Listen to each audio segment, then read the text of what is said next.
And then a question about publishing, and this is, again, we're talking April 22nd, and nobody has a crystal ball to know how this pandemic is going to end, what all it's going to affect before it's gone.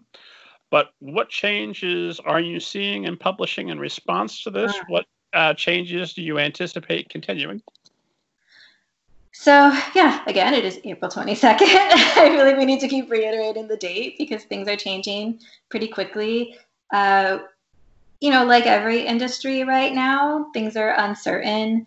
A lot of people are working from home. A lot of publishing people are equipped to do that, but the companies themselves might not know what's happening. There might be layoffs. There are shrinking bookstores, which I think is a much bigger issue right now. Less so, not that the industry itself, is has no reason to worry, but I think the closings of retail bookstores and Amazon not putting as much of a focus on books right now is kind of huge. Barnes and Noble is struggling. Indies aren't allowed to open, and they're not all really set up to do online orders.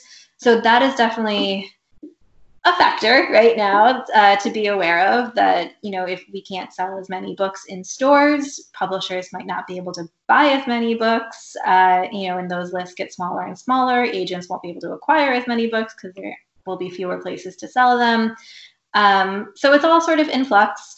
As far as what that means for writers, right now, not a whole lot. I would just say, be aware that this is sort of like any other recession where people are just being cautious, but no one really knows. And on a writing level, it doesn't affect, I'm sure there are writers who are not able to write right now. That's perfectly valid. But keep writing your stories if you can and when you can, because the books that are being bought now won't be published for another 2 years anyway. There will still be books. We will still need books. And we'll need a lot more of them, especially since we're all home. So maybe hurry up and write those so we have stuff to read. I think, I'm just sort of this eternal optimist. So as much as things are, nerve-wracking right now, there's still going to be books. There's still going to be ways to publish those books. There will still be a need for that. So everyone is just sort of hitting pause and figuring out what comes next, but books will still be next. And something I want to say real quick to the writers listening, because I've been saying I just started, just last week started a fiction workshop, and I did it in part to help me concentrate, because we have to email each other every day. We have to because I said we have to. It's my workshop. And we email each other every day with our word count. And I've got a group to keep me accountable, and that's my true payment every time I do the workshop. That's one of the main reasons I'm doing it, aside from the gratifying nature of working with students. But I keep telling them, if you're falling behind, if you find yourself overwhelming, these are not normal times, and surviving equals winning right now. So if you're not writing, but you're planting a garden, to make sure that you're in good shape should our food distribution lines go down, knock on wood. If you're taking care of your mental health, prioritize that. Yes. You can write a book later. Make sure you get through this safely.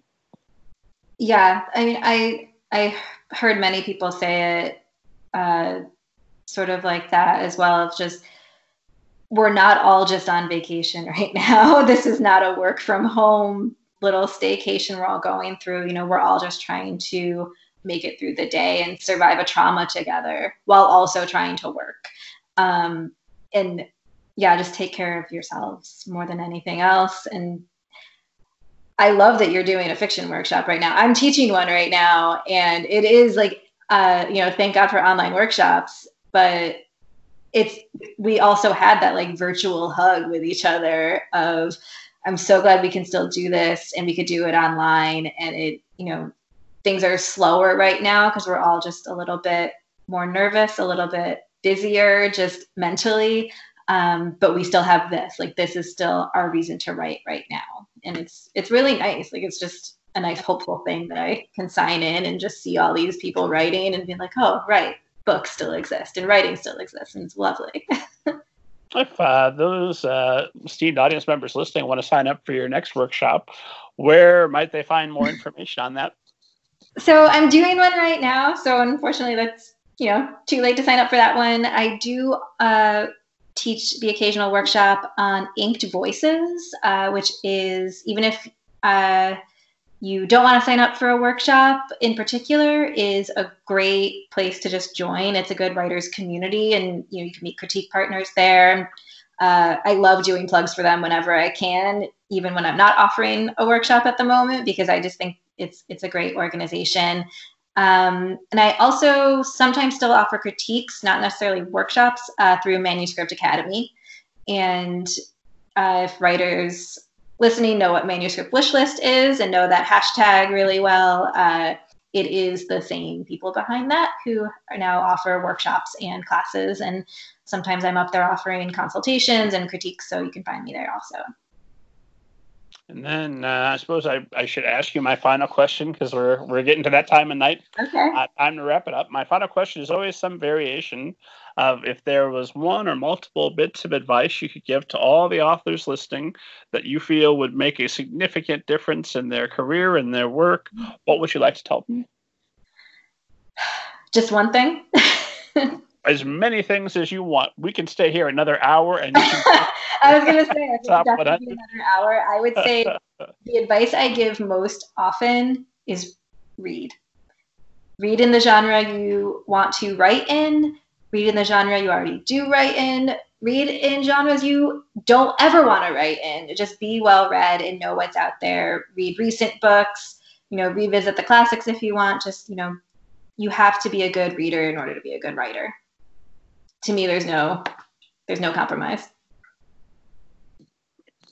Excellent advice, and I wish that every author listening would take that to heart. Nothing breaks my heart more when I start a workshop and I always ask, "What's the last book you read?" and somebody says, "Interview with the Vampire." The Andromeda Strand. It was amazing. Well, okay, but there have been books written since. Hopefully, they read it like a month ago and not in 1992, but still. So remind everybody one more time where they can find you online, on Twitter, all that good stuff. So my Twitter handle is just Sarah LaPolla, all one word. And you can email me at sarah@nextchapteredits.com, or you can find me on Reedsy, and it's reedsy.com and then / Sarah LaPolla, I believe, is my actual page, but you could just search for me there and reach out. I hope you do. And as always, esteemed audience, find me at middlegradeninja.com. Download your free copy of Annika Bones and the Giant Robot Beast. You're on quarantine. You have time. Check it out. You'll have a great time. Sarah, thank you again for making the time tonight. This was an absolute pleasure. Yeah, thanks for having me.